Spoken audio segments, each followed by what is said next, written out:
iteration. Okay, let's take a look at lists or arrays, because on their own, they're actually not very useful. They're actually super useless.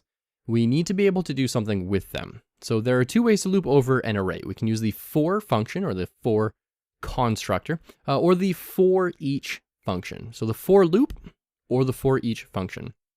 And so one looks like this: for something as long as something else after each iteration, do some sort of thing, code here. That's basically what a for loop does. So let's go ahead and demo this real quick. So let's create a new const AR is equal to 0, 1, 2,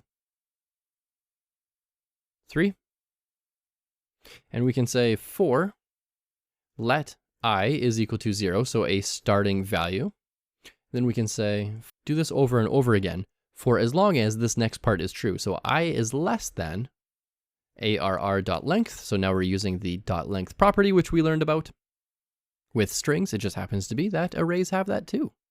And then at the end of each iteration, do I++, which is a declaration operator, an incremental declaration operator, and that just adds one value to it. So after each for loop, it's going to go from 1, 2, 3, 4, all the way to the end until this reaches that number. So as long as I is less than 0, as long as I is less than 1, 2, 3, 4, 4 items, we should be good. So what we can do here is console.log I, and let's just console log that.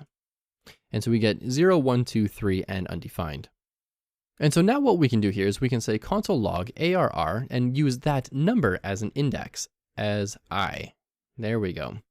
So it's going to console log arr 0, 1, 2, 3. And we can see this when we do I. So basically this is your index. So it's going to console log the index and then the array with that index in it. Let's go ahead and see what this produces. There we go. 0, 1, 2, 3, and a classic undefined.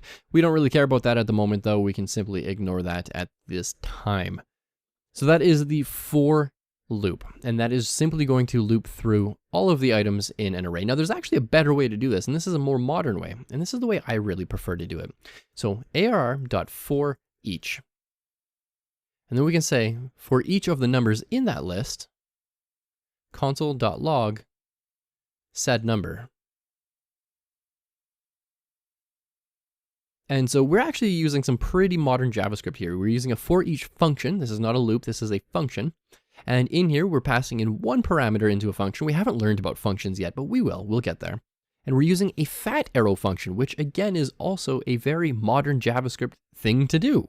And so this doesn't work because I need to close this opening bracket there.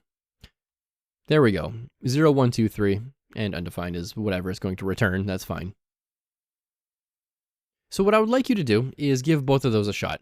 This one is the main one because this is what you're going to see more often these days. But if we take a look at this one, this is also old school. A lot of new JavaScript is going to compile down to this type of JavaScript anyways, just so that it can support old browsers like Internet Explorer. So you are still going to see this kind of for loop, but you will also see this a lot more commonly these days. So make sure you get familiar with both of them. Give both of them a shot. Don't forget the main thing here is you need some sort of comparison while this is true. Otherwise, you could possibly end up crashing your browser. You only crash your browser, not your computer, so you'll be totally fine.